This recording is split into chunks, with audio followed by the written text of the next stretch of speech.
Un feliz sábado para todos. ¿Cómo están? ¿Están bien? Me alegra estar aquí en este día, en este sábado. Ya sabemos que es tan especial el sábado para nosotros.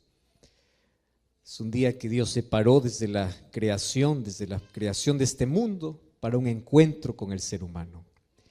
Y cada vez que nos encontramos con nuestro Creador, nuestra vida se fortalece. Yo quiero dedicar unos segundos para hablar de la importancia de este día. El sábado nos recuerda quién es nuestro Creador. Y yo creo que todo aquel que cree en un Dios que hizo todas las cosas, tiene que observar el sábado, porque el sábado es un monumento que te recuerda cuál es tu origen. Una persona que sabe cuál es su origen, sabe quién es, sabe a quién pertenece.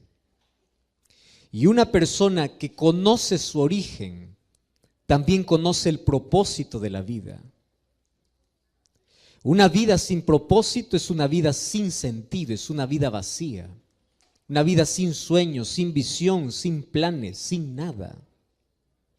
Y una vida con propósito hace que tú puedas conducirte de manera diferente. Ahora, a esa vida que tiene origen y tiene propósito, es porque es una vida que también tiene destino. Hay tantos en esta vida que no saben qué rumbo han tomado o a dónde les dirige el camino que han tomado, porque no tienen claro cuál es el destino que tienen para su vida. La vida no se basa en un conjunto de horas, de un conjunto de minutos que hay que gastarlo, desperdiciarlo, o hay que vivirlo, disfrutarlo. No, la vida tiene un propósito en la vida. Y una de las cosas que yo siempre menciono a las personas es: la vida es tan corta, pero es suficiente como para poder amar, para poder servir y para poder decidir por la eternidad. Suficiente. Y esta mañana yo estoy aquí agradecido a Dios en este sábado, que es el último de nuestra campaña. Agradecido allí por el cariño de todos ustedes, agradecido por la organización. Allí tenemos una amistad muy linda con Will, con Mari. Ellos planificaron junto al pastor que estuvo detrás de toda esta organización para que esta semana sea de bendición. Agradezco a cada comisión que estuvo trabajando y quiero agradecer a aquellas personas que siguieron noche a noche esta transmisión especial.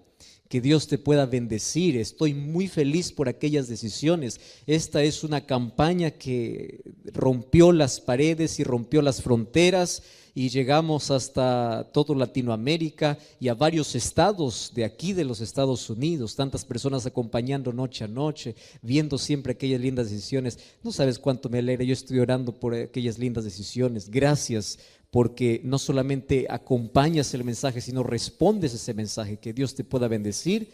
Y como siempre, yo te invito a continuar estudiando la Biblia, solicitar un curso bíblico si lo deseas. Yo aquí coloco una página que es estudielabiblia.com, o visita una iglesia adventista el séptimo día y vamos juntos aprendiendo, conociendo el plan que Dios tiene para tu vida. Mi abrazo y mi gratitud también para ti, que estás noche a noche, día a día, viendo esta programación. Sé que el Espíritu Santo ha trabajado de manera extraordinaria.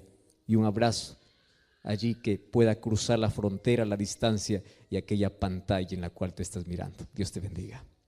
Hoy estamos listos para poder cerrar una serie muy especial.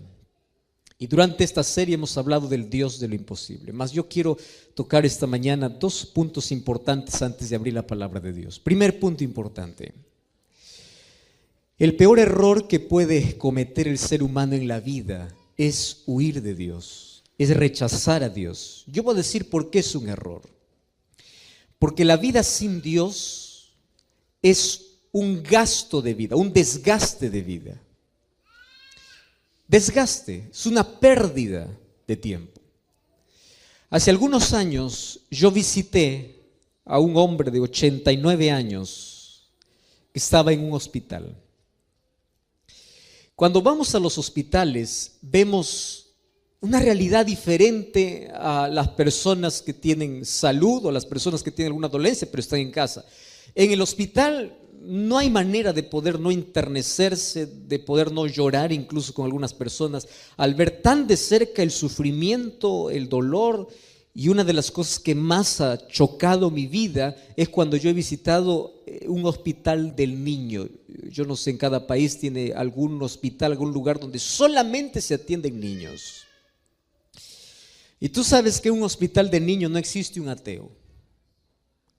Porque si hay algo que un padre o una madre puede y quiere y debe hacer para que su hijo se sane, es incluso dar la propia vida. Un padre no soporta ver la agonía o el sufrimiento de su hijo. Y cuando visitamos ese tipo de hospitales, toda la gente cuando sabemos que, o cuando saben que hay un pastor, hay un líder religioso, hay alguna persona que cree en Dios, se acerca, te agarra del brazo y dice: por favor ore, por favor ore, por favor ore, ore. No importa la placa de la iglesia, porque aquí no se trata de religión, aquí no se trata de nada, se trata de Dios. ¿Y por qué? Porque creen que hay un Dios que va más allá de la palabra de un médico. Creen que hay un Dios que tiene la última palabra, y ustedes saben que eso está en nuestro corazón, porque yo mencioné una de estas noches, todos venimos a este mundo siendo creyentes. El ateísmo es extraño, el agnosticismo es extraño, y a veces es simplemente cuando una persona no encuentra respuestas para el sufrimiento, empieza a odiar a Dios a tal punto de decir que no existe, pero es una herida abierta. Ahora, mientras yo visité a este anciano, otra de las secciones tan desgarrantes es visitar un lugar donde hay ancianos. Y un anciano que está enfermo y aparte abandonado por la familia es más triste aún. Está condenado casi a morir solo. Y hay tanta ingratitud de hijos, ¿verdad?, que a veces abandonan allí a los padres, una extrema necesidad. Cuando visité allí, Roberto ya estaba por los 90 años y aunque él todavía tenía fuerza, vigor, había un cáncer que lo estaba terminando, acabando con la vida. Fui para hacer una oración y después de poder orar, él me dice: pastor, a mí no me quedan muchos días más de vida. Yo ya viví. Y gracias por venir a orar para que Dios pueda restaurarme, porque ustedes saben que toda oración que uno hace es para que haya un milagro de Dios de restauración. Él me dice: mire, pastor, yo ya viví y gracias por venir a orar. Yo no sé si voy a vivir más días, solamente yo quiero pedirle un favor. ¿Cuál es el favor? Pero quiero que usted pueda hacerlo. Prométame que lo va a hacer. A veces uno antes de hacer una promesa hay que pensarlo mucho, ¿verdad? Y a veces uno en la emoción puede decir: está bien, pídeme lo que quieras, yo voy a hacer. He tratado de cumplir la promesa con él. Con la mano temblorosa él me agarra del brazo y me dice: yo quiero lo siguiente. Cada vez que tú te levantes y puedas hablar a un grupo de personas, o a un grupo de personas que son más jóvenes que yo, por favor, diles mi recado. ¿Cuál es tu recado? Mi recado es el siguiente: no pierdan la vida lejos de Dios. Y él me contó parte de su historia. Y él dice: yo siempre pensé que la vida, para ser vivida con excelencia, tenía que estar lleno de comodidades, de placer. Y él me dice: mira, pastor, yo probé casi de todo en la vida. Probé drogas, iba a lugares de prostitución, sexo ilícito, tuve dinero. Llegó un tiempo en que yo era empresario, pero un día yo lo perdí todo. Tenía todo, tenía el mejor mueble, pero ¿de qué servía? Porque cuando llegaba a la casa me sentía solo. Tenía el mejor colchón, pero no podía dormir. Tenía la casa grande, pero vacía. Tenía el dinero, el bolsillo lleno de dinero, pero el corazón vacío. Y tarde, muy tarde, yo descubrí que a la vida no le hace falta comodidades. Es impresionante lo que él mencionó. Y el ser humano piensa que mientras más cómodo esté, más feliz va a ser. Y no se trata de lo que tengas fuera, sino de aquello que tú tengas dentro del corazón. ¿Y qué cosa es lo que tú tienes dentro? Y él empezó a narrarme y dice: mi vida fue un círculo vicioso de entradas y salidas, donde cada vez que iba más lejos de Dios, más perdido estaba, más infeliz era, hasta que yo llegué a tener esta enfermedad. Y yo conocí a Dios tarde. Y él decía: si yo volviese a vivir, si yo pudiese retroceder un poco el tiempo, solamente no cometería un error en mi vida. Y el único error que yo creo que cometí en mi vida, aparte de aquellos que yo ya te mencioné, yo creo que el error más grande fue perder mi vida lejos de Dios. Y Él me mostró, yo era más joven todavía, me mostró dos cosas que la gente que no se entrega a Jesús a temprana edad, descubre y por eso piensa que está bien. Dice así: la vida sin Dios, me dijo así, quiero que lo sepas, es una vida de autoengaño. Eso me llamó mucho la atención. Autoengaño. ¿Qué cosa es un autoengaño? Tú crees que estás bien, dices que estás bien, pero te engañas porque tú sabes o quieres creer que estás bien, pero tú sabes que no está bien. Es una vida de mentira, una vida superficial, autoengaño. Y hay tanta gente autoengañada en el mundo. Gente que cree que está bien, cree que todo está bien, mas en el fondo sabe que no le está. Y allí yo me recordé de uno de los mayores sabios que existió en la historia de este mundo, Salomón. Él pidió sabiduría a Dios y Dios le dio sabiduría. ¿Y saben qué cosa dice Salomón cuando llega al extremo de la vida, a la parte final de su vida? Él escribe el libro de Eclesiastés. Y Eclesiastés, los 12 capítulos que tiene el libro, habla de un solo tema. Y es el tema que más se repite en todos los capítulos. Y dice así, y comienza diciendo el predicador, dice Eclesiastés 1. Vanidad de vanidades, dijo el predicador, todo es vanidad. Y esa idea, él lo va desarrollando a lo largo de todos los capítulos. Hasta que llega al capítulo 12, y cuando cierra el capítulo 12, ¿sabes qué cosa dice Salomón? Dice así: acuérdate de tu Creador cuando eres joven. En otras palabras está diciendo, no pierdas tu vida sin Dios, porque todo lo que el mundo te ofrece es vanidad. Ahora, fíjate, ¿sabes quién lo está diciendo? El hombre más rico de la historia. No existió un hombre más rico que Salomón. No existió un hombre que probó todos los placeres de esta vida como Salomón. 700 mujeres, 300 concubinas. Rey, poderoso, guerrero. Se rodeó de todo lo que este mundo puede ofrecer. Ahora, no te está diciendo a alguien que vivió en la pobreza, a alguien que bueno, dice pues ya, yo me contento con la vida. No, alguien que probó todo en la vida, viene y te dice, todo es vanidad. No llena, no tiene sentido. ¿Y sabes cómo se traduce la palabra vanidad en la Biblia? Como vapor. Y es algo que todos nosotros conocemos. ¿Qué cosa es vapor? Tú estás haciendo hervir una olla, ¿verdad?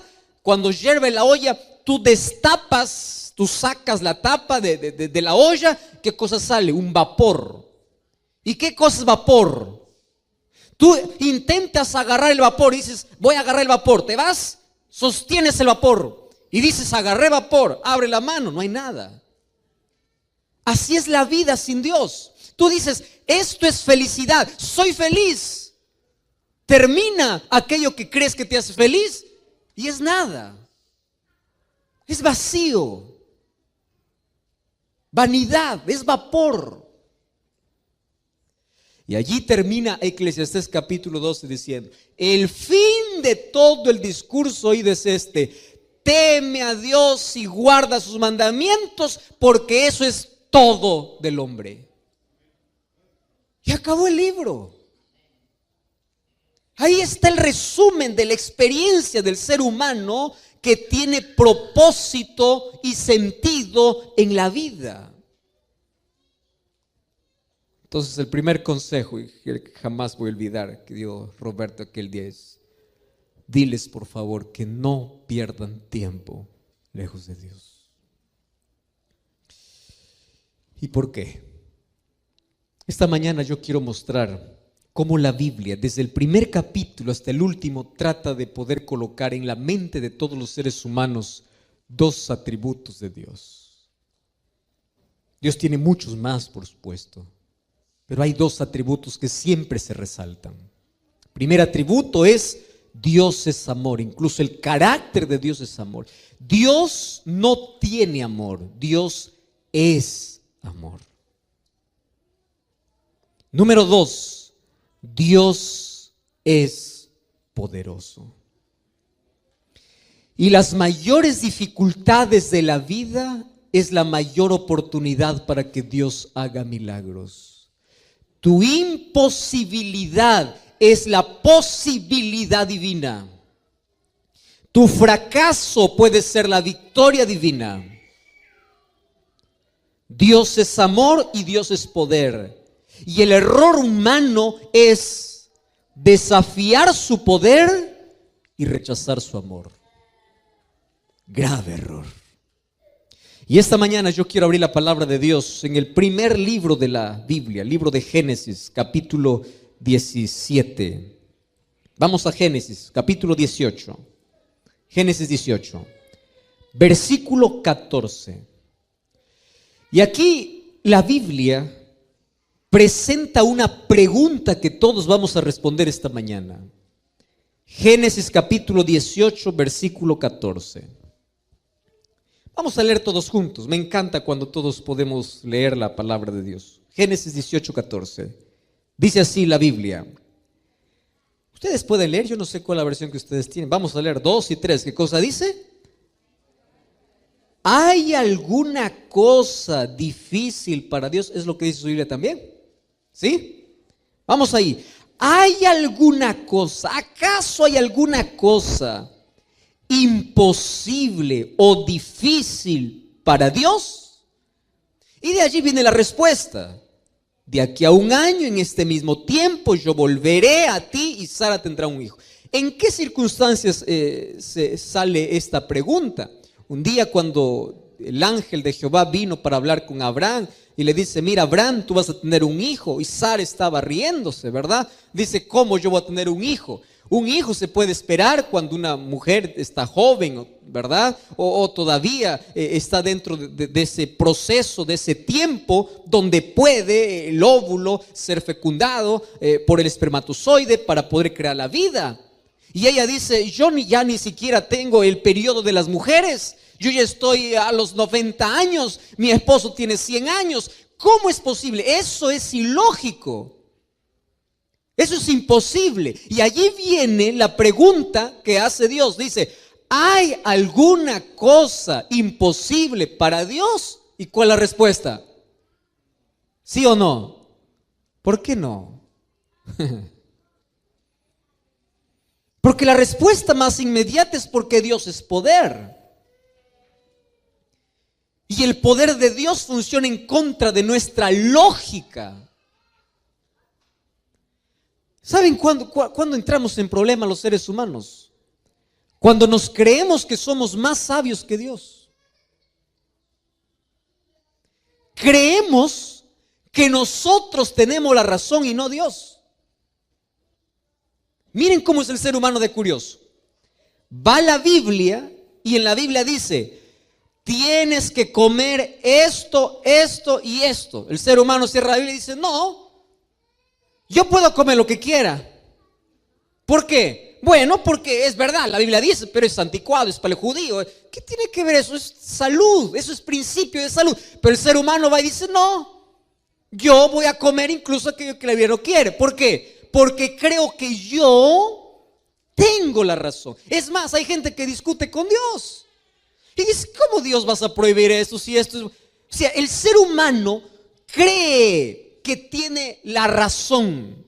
Va a la Biblia y encuentra desde Génesis hasta Apocalipsis que el día que Dios separó para la adoración es el sábado. Comienza en la creación, allí continúa con los profetas, patriarcas, continúa con los profetas. Jesús guardó el sábado. De tapa a tapa de la Biblia hay un día que Él separó. Viene el ser humano y dice: no, yo voy a guardar otro día. ¿Por qué? Porque todos los días son iguales. ¿Escuchaste esa Esa declaración, ¿verdad? Todos los días. Finalmente, Dios me va a aceptar el día que yo quiero. En otras palabras, yo tengo la razón. Y el ser humano quiere imponer su voluntad. El ser humano cree que es más sabio que Dios. Incluso desafía el poder de Dios. Y ahí se mete en problemas serios. Ahora, la pregunta es, ¿hay alguna cosa imposible? Y esta mañana yo te quiero mostrar de una manera breve. Para Dios no hay nada imposible. Él tiene la última palabra. Él es poderoso y Dios está al control de la historia, de las situaciones, de las circunstancias y de todo. Y Él puede romper cualquier lógica humana, pero no te atrevas a desafiar a Dios. Porque aquel que desafía a Dios termina mal. Mira, hace algunos años yo recuerdo la primera vez que yo volé en un avión. Sabes que la primera vez es emocionante, ¿verdad? Ya en todo, las primeras veces causan mucha emoción. Yo tenía, recuerdo, una cámara pequeñita que había comprado justamente para ese viaje. Y allí, mientras subía al avión, gracias a Dios me tocó justo al lado de la ventana.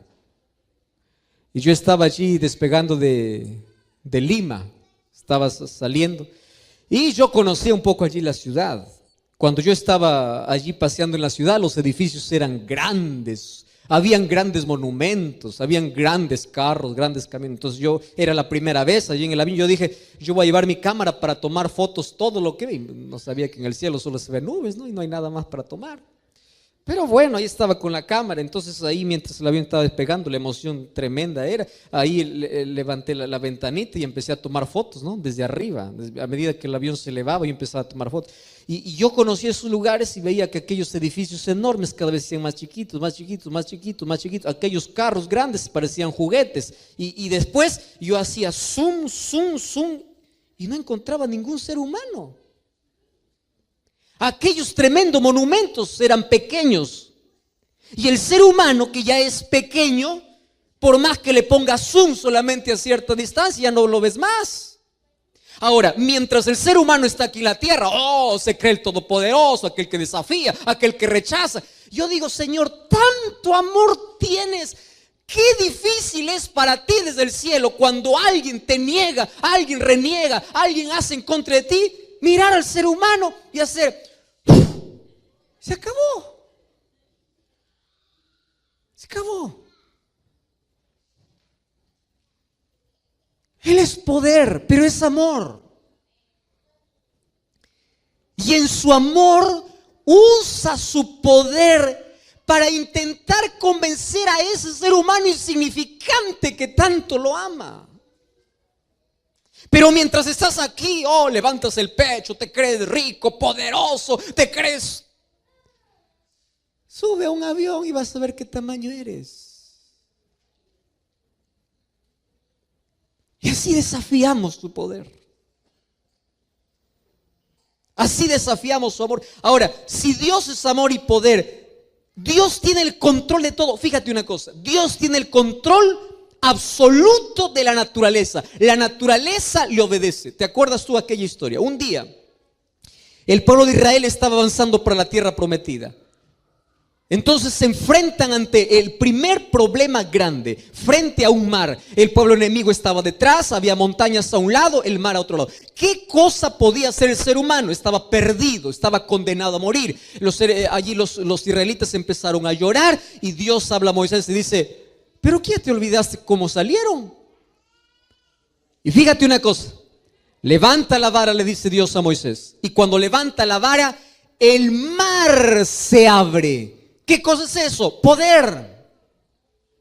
¿Cómo es posible que el mar se pueda abrir? Intenta abrir el mar. Pero Dios tiene el control absoluto en la naturaleza. Cuando Jesús vino a esta tierra, un día los discípulos estaban allí en alta mar. Y mientras estaban navegando, dice que se levantó una tormenta. Y en medio de la tormenta ellos pensaban que iban a morir. Y cuando estaban a punto de morir, apareció alguien caminando sobre las aguas y gritaron diciendo, es un fantasma, es un fantasma, es un fantasma. Y él le dice, no teman, yo soy. Solo que cuando nosotros entramos en miedo, todo nos asusta, ¿verdad? Tú ya viste una persona que tiene miedo, todo lo hace grande. Una persona que tiene miedo a las ratas, un pericote parece un león. ¿Verdad? El miedo. Y el miedo nos hace perder de vista que Dios está con nosotros diciéndonos: no temas, aun cuando las olas suban, aun cuando crees que está perdido, yo estoy y yo tengo el control. Llegó Jesús, Pedro salió, intentó caminar sobre las aguas, la tormenta acabó. Otro día Jesús estaba con los discípulos, solo que él estaba durmiendo, dice, al pie del barco. Y todos los discípulos luchando contra la marea. Él salió allí del barco y dijo: haya paz, y la naturaleza obedeció. Dios tiene poder y control absoluto sobre la naturaleza. La naturaleza obedece a Dios porque Él tiene el control, tiene poder. Otra cosa, Dios tiene poder para revertir situaciones. Yo conozco historias de personas que estaban a punto de suicidarse y ahí encontraron esperanza. Conozco historias de personas que Dios revierte su historia de fracaso en victoria, de dolor en victoria, de la derrota a la victoria. Dios puede transformar la mayor amargura de tu vida y lo puede endulzar con su gracia. Dios puede darte gracia en tu desgracia. Dios puede revertir situaciones. Y número 3, Dios tiene poder para transformar y curar un corazón herido. Dios tiene poder para sacarte de tus complejos, para librarte de tus miedos, para cerrar tus heridas. ¿Recuerdas tú a José? 17 años, vendido por sus hermanos. Yo no sé si nadie de los que está aquí ha sido vendido por su hermano, porque si hubiese sido vendido no creo que estuviera vivo el hermano, ¿verdad? Vendido, traicionado, fue allá a la casa de Potifar y allí fue calumniado y fue enviado injustamente a la cárcel. Yo siempre me pregunté, un joven que soporta todas esas cosas no solamente tiene tantas heridas en la vida, sino tiene tanto odio. Tú ya viste jóvenes que solamente porque el padre despreció tienen tanto odio y toda la vida viven odiando. Tú viste allí personas que viven con tanta amargura en la vida, tomando veneno de odio para sí, porque odian o porque alguien le destruyó la vida. Mas José, él decidió tomar la opción divina y Dios curó sus heridas y él perdonó a sus hermanos y llegó hasta el palacio del rey, porque Dios puede curar las mayores heridas, puede levantarte de las mayores tragedias. Dios tiene poder para hacer aquello que imposiblemente es para ti, es imposible para ti. Tiene poder. Sin embargo, Dios, aunque tiene poder, no puede todo. Y esto aparentemente es una contradicción, ¿verdad? Aunque tiene poder, no puede todo. Cuando yo abro la Biblia, encuentro en Jeremías 31, 3, y dice así: con amor eterno te he amado. Dios no puede dejar de amarte por más ingrato e indiferente que seas. Y cuando yo voy al libro de Oseas capítulo 11, encuentro uno de los textos que toca tanto mi vida. Oseas capítulo 11 versículo 2 dice así: cuanto más te llamaba, más te alejabas. ¿Tú has leído este texto? Voy a leer una vez más, Oseas 11:2. Cuanto más les llamaba, ellos más se alejaban. Mira lo que dice el versículo 8. ¿Cómo te dejaré, oh Efraín? ¿Cómo te entregaría, oh Israel? ¿cómo te haría como Adama? ¿Cómo podría hacerte como Zeboim? Mi corazón está conmovido dentro de mí, mis entrañas se compadecen. ¿Qué cosa está diciendo Dios? Hijo, si hay algo que yo nunca podré hacer contigo, es dejar de amarte o amarte menos porque tú haces algo en contra de mí. No puedo. Mi poder no es para destruir, mi poder es para ayudarte. Por eso es que si algún momento el ser humano se pierde, se perderá con las lágrimas en los ojos de Dios. Dios nunca podrá dejar de amarte y ni te amará menos por las cosas que haces. Juan capítulo 6 dice Jesús: todo el que viene a mí no le echo fuera. Lo segundo que Dios no puede hacer es rechazar a un pecador por más miserable que éste sea. Pero la última que Dios no puede es al cual voy a dedicar solo unos minutos. Dios tiene tanto poder para todo. Escúchame aquí. Pero no puede salvarte si tú no quieres. No puede. Porque Dios no creó al ser humano como una máquina, como un robot programado. Dios te creó con capacidad para decidir. Dios te creó con libertad. Y Dios tiene tanto poder como para romper el corazón incrédulo de un ser humano, pero Él no lo rompe. Él prefiere tocar la puerta. Dios tiene tanto poder como para poder derribarte y poder destruirte, pero Él no lo hace. Si hay algo que limite el poder de Dios, ¿sabes qué cosa es? Tus decisiones. Y por más que Dios tenga poder para todo, Él no tendrá poder para salvarte si tú no quieres. Por eso el texto más triste que yo leo en el Nuevo Testamento está basado en Mateo capítulo 23, versículo 37. ¿Sabes que es uno de los textos más tristes que yo leo? Dice así Mateo 23, 37.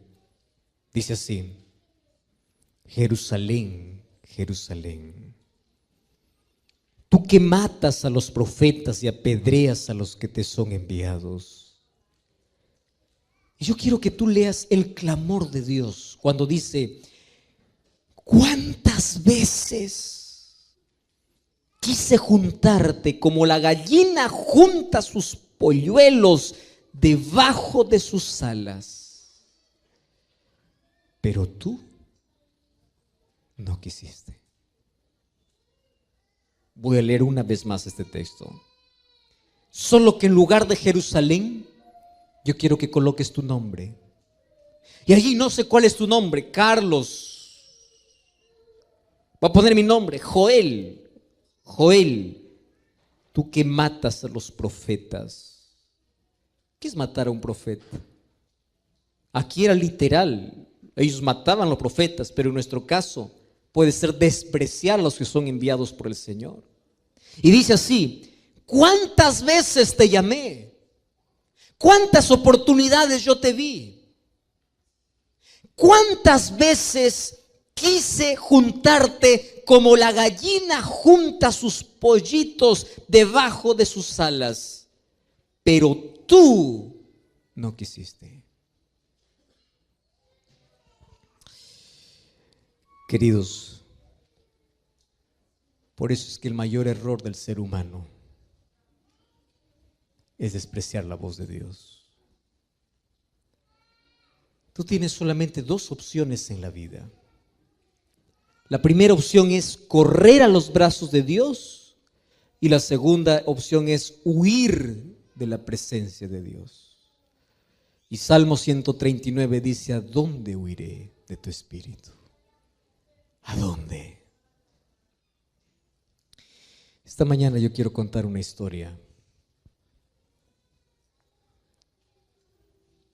que me llena de sentimientos muy agradables.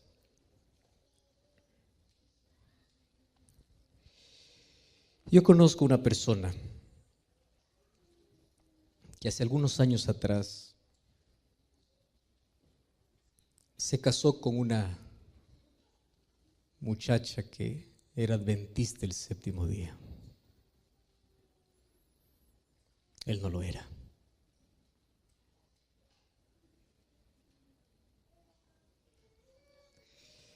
Y hay una de las cosas que nosotros sabemos.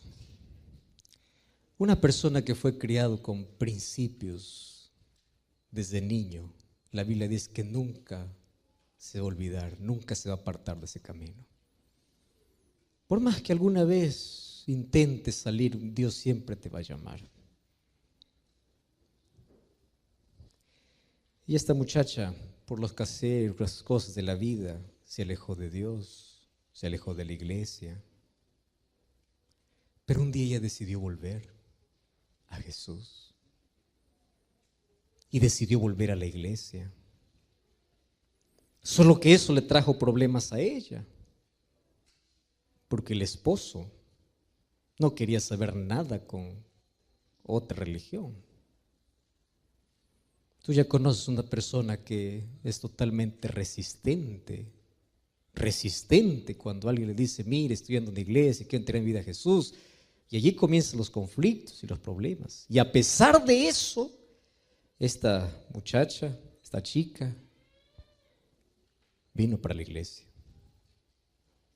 Y los problemas fueron mayores cuando ella decidió bautizarse. Fueron tantos los problemas que en algún momento él desafió y le dijo, o es tu iglesia o soy yo. Imagínate un conflicto familiar solamente por tomar una decisión.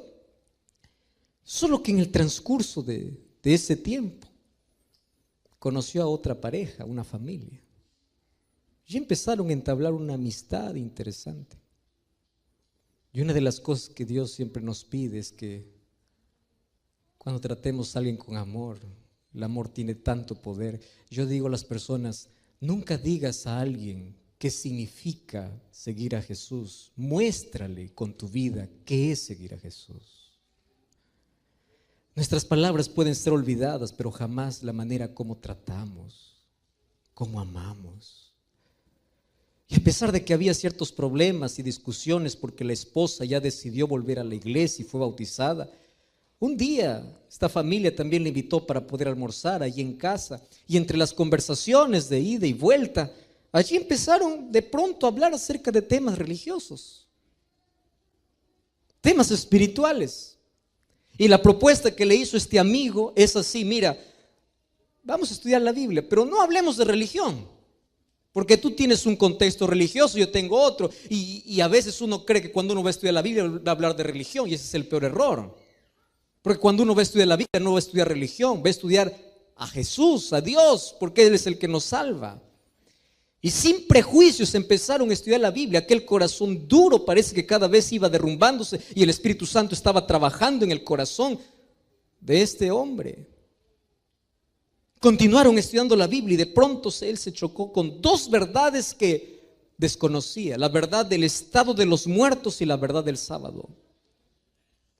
Y él descubrió que los muertos están en un estado de inconsciencia. No es que están en el cielo, no es que están en el paraíso, no es que están en el infierno. Los muertos están descansando hasta el día de la resurrección. Y Jesús habló de dos resurrecciones. Esto hizo todo el curso bíblico, y el segundo tema que les llamó la atención fue el sábado. Porque a través de la Biblia descubrió que de Génesis a Apocalipsis había un día separado por Dios, y de que el otro día de adoración apareció muchos años después. No fue un mandato divino, sino fue un capricho humano, y fue instalándose a través de decretos y de concilios. Y fíjate una cosa: cuando la verdad llega a un corazón sincero,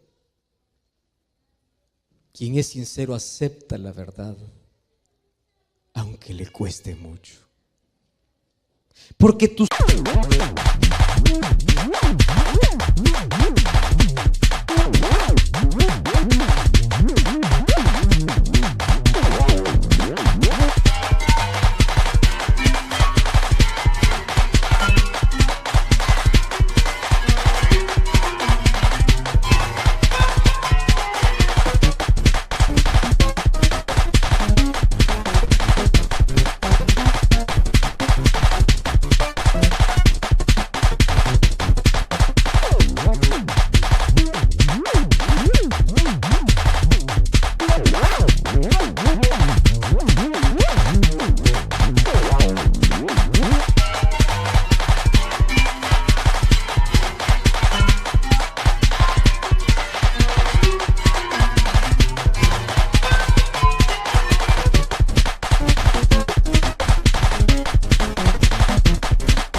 sinceridad acaba cuando tus ojos se abren a la verdad.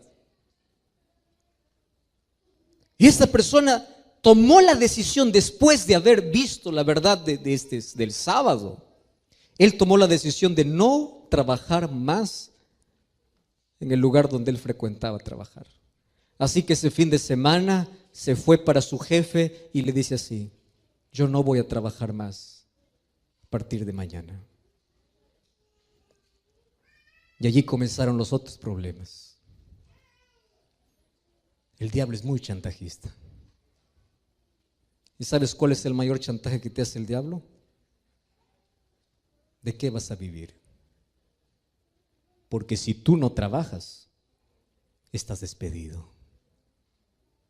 Y tus cuentas, y tu vida. ¿Y qué va a hacer de ti? Mas una de las cosas que tanto me llenó de emoción es que él con fe fue y dijo así al jefe: si usted quiere quitarme el trabajo, hágalo, pero yo decidí ser fiel a Dios. Estaba dispuesto hasta a renunciar un trabajo por Dios. Mas Dios nunca desampara a aquellos que son íntegros y fieles. Dios no solamente le devolvió el trabajo, sino lo devolvió mejor que antes. Y a partir de allí él se convirtió en una referencia incluso para los de trabajo, por ser una persona fiel a sus principios, porque la mayor necesidad del mundo es la de hombres que no se compran ni se vendan, hombres que sean fieles y leales a Dios.